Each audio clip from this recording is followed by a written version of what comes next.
Hello Internet, my name is Termite. This is not metric, I'm surprised. Today is a special automotive edition. Y'all didn't know this was a limited edition car? The episode. This is my car and the front brake rotors need replacing. So instead of just telling you about it later, I'll just show you what I'm doing. First thing you do after getting the tire off is you gotta get the caliper off. We'll have a close-up of that later. Get a 3/8 hex. And there's 2 bolts in there. You don't have to get them out all the way, just enough so that they can come loose. Why are you running your car? Needed some exercise. It's not funny. I'm not using that. Not loose yet. Bolts will not come out all the way just by unscrewing them. Sometimes you gotta give them a bit of a pull. And that is what we'll be putting on there once we take this one off. It's not a fancy vent, well, it's a vented, but it's not slotted or drilled. As always, when you're doing car repair and you don't quite know what you're doing, always have a responsible mechanic with you. You said I'm responsible. Just for the purposes of the show. Oh, okay. Toughest part of this, I think, is getting the caliper off. Depends on the car. Well, second toughest. The hardest is usually getting it back on. On pain in the ass cars, you will have to push the brake pistons out a bit. Always consult a certified mechanic. At least a guy who seems like he knows what he's doing. Now that the caliper is off, we got to remove the old pads. And they're just put on there with friction. Springs. Well, springs, but the springs stay on with friction. Very, very important. Do not stretch or break or overly bend your brake line.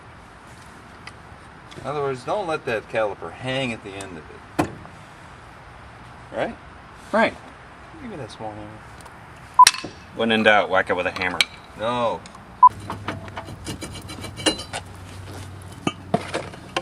Now we've got our pads off. This is what they look like, and this is what a new one looks like. It's much better. And while I was distracted, he took the rotor off. And rust. Appearances are not that important. No, rust is not that bad. This is kind of bad though. Nah. You got to make sure that your brake rotors are thick enough that they can dissipate the heat. And they always come with a marking on there somewhere, at least on the new ones, to tell you what the minimum thickness is. This one is a little too close. And it's hard to read. It's past reading. Your new rotor, make sure that you get some brake cleaner and clean the oil off of it before you put it on the car. And nothing fancy to put it on, just This particular one. Just particular one. Your mileage may vary. All the pads in the box are different. Well, yeah, they are. They are. Inboard, outboard, left and right. So, to find out which is which, take your old pad, compare it to the new ones. Funny. Don't put your greasy fingers on that. No. You can't have grease on that side of the pad. Now, new pads are going to be thicker than old ones. So what you have to do is move the brake piston back out. And it involves some tapping. You can spend a little money and get a brake caliper piston tool. But as we've established, I have no money. And therefore we're using wooden blocks. It may be primitive, but it does work. Now we've got the piston moved all the way back out, and we're ready to put the new ones back in. The inboard pad just pops right in. Your model may vary.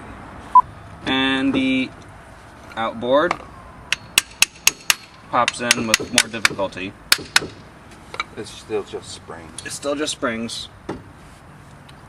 So there's little springs inside there that go inside the piston. If your caliper has more than one piston, it will look different. And the outboard just has these little springs on the side. You just pop them right on. And if we compress this enough,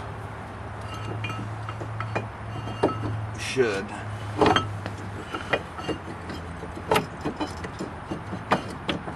Be able to relatively easily get this. And once your caliper's back on, you reverse the process. Get those little bolts on there back in. Eventually.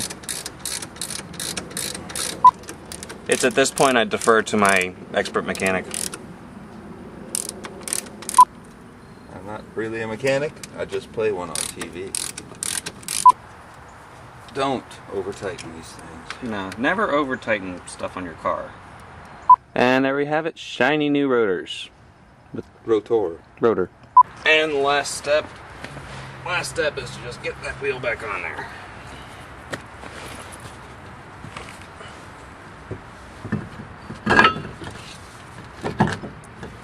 And of course, now that the fun stuff is over, he's left me to do the menial labor.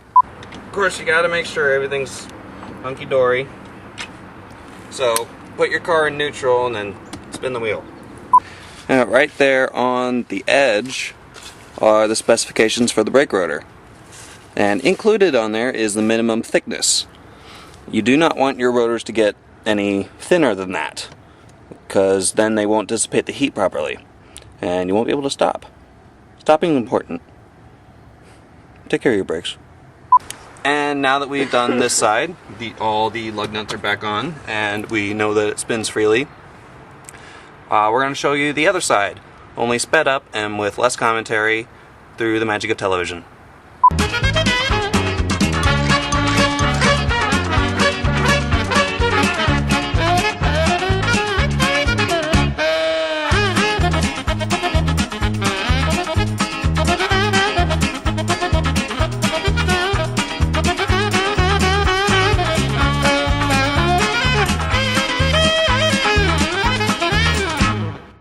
And there you have it. For the price of parts and a little elbow grease, you can save a whole bunch of money by not going to a shop.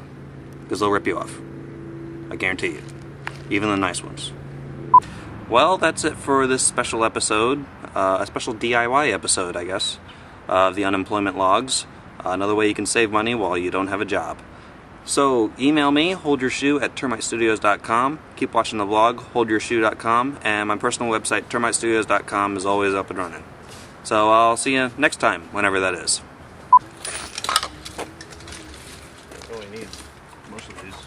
Well, just in case.